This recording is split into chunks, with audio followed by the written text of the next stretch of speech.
Oui, c'est la première compétition dans ces catégories-là qu'on organise cette année. On avait organisé il y a 3 semaines à Thiès pour les minimes un tournoi. Et c'était l'occasion pour voir également par rapport à la préparation au niveau de nos catégories cadets juniors et espoirs. Donc on a organisé la Coupe du Sénégal, cadets juniors et espoirs. En termes d'organisation, on a noté pratiquement 300 inscrits. C'est pourquoi vous avez vu depuis ce matin, les arbitres n'ont pas arrêté. Et jusqu'à présent, ils sont en train de faire les éliminatoires. Donc tout à l'heure, ils ont terminé avec les Qatar. Et toutes les ligues ont été représentées. C'est une première compétition de l'année. Cette année, il faut savoir qu'au niveau international, dans le cadre de la préparation, il y a les championnats d'Afrique. Il y a les championnats du monde et les championnats du monde sont devenus qualificatifs maintenant parce qu'il faut être parmi les 3 premiers de sa catégorie au niveau continental pour pouvoir se qualifier. Au-delà, sinon il faut être parmi les premiers au niveau mondial.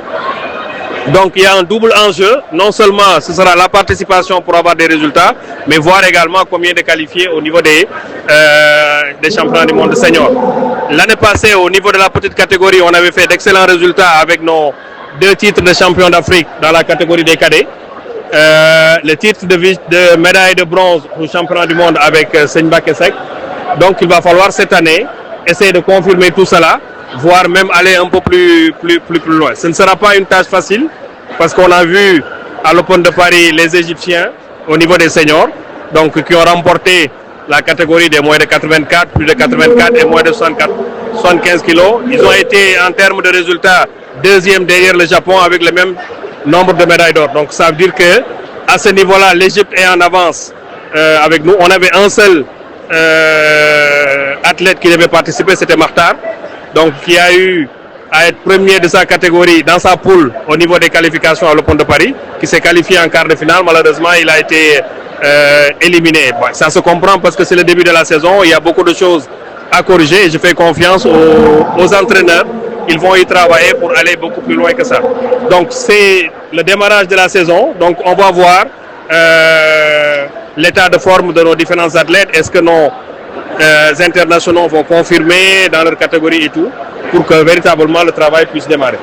C'est-à-dire également c'est une manière de préparer la relève. Oui, tout à fait. C'est une compétition qu'on organise depuis des années, surtout avec les minimes et les benjamins. Chaque année, on en organise 2 compétitions. C'est ça qui permet, en fait, au niveau des seniors de faire des résultats. Parce que, pourquoi l'Égypte, en général, quand on les rencontre au niveau des seniors, on a des difficultés. Parce que l'Égypte, depuis la petite catégorie, c'est-à-dire qu'au niveau des cadets, au niveau des seniors, ils participent à toutes les compétitions Youth League qui sont dédiées à la petite catégorie. Donc, ils font des résultats. Au championnat du monde, cadets juniors espoirs, souvent c'est l'Égypte qui est en tête des médailles, souvent au niveau comité. Et c'est ça qui fait que lorsqu'ils rencontrent nos seniors, ils ont déjà 6 années d'expérience internationale, alors que nous, nos athlètes dans la petite catégorie, ne participent pas à ces compétitions. Donc, et ça, c'est un appel que je lance au niveau du ministère. Cette année, nous avons constaté que les compétitions pour lesquelles ils nous ont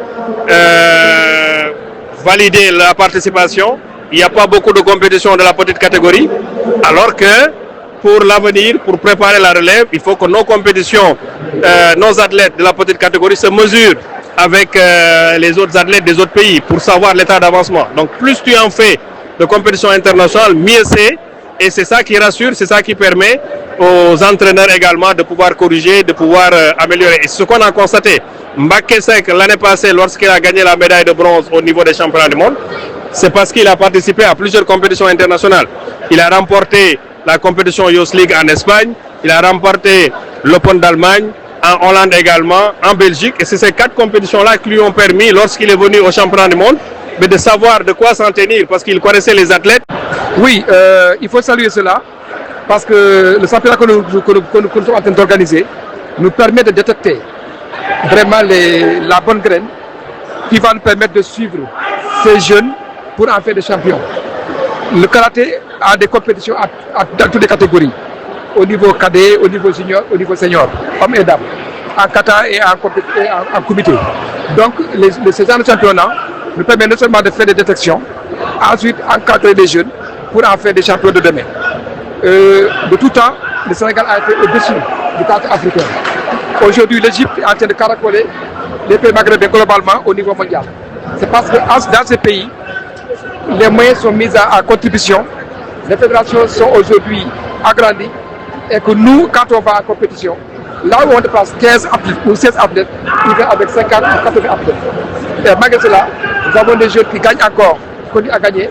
C'est pour dire donc à ce niveau-là, nous lançons un appel aux autorités pour que les moyens puissent être encore renforcés et de savoir que les arts martiaux constituent en tout cas des disciplines qui peuvent consacrer des médailles. À la veille des JOJ 2026, il faut que le chef de l'État, son Excellence le Président de la République, Bassirou Diomaye Diakhar Faye, le Premier ministre et le ministre des Sports, en tout cas fassent tout ce qui est possible pour que la Fédération sénégalaise de karaté puisse participer effectivement au niveau des compétitions. Il y va de notre intérêt. Le deuxième point, par rapport à ce que vous avez dit, c'est dit que les jeunes qui sont là, c'est souvent des élèves, des étudiants dont les moyens manquent. Il faudrait qu'au niveau des bourses, qu'on puisse réfléchir, au niveau de la formation, qu'on puisse réfléchir à les accompagner. Ceux qui sont dans l'informel, qu'on puisse aussi les accompagner pour qu'ils puissent continuer à exercer cette discipline au grand bénéfice du karaté sénégalais.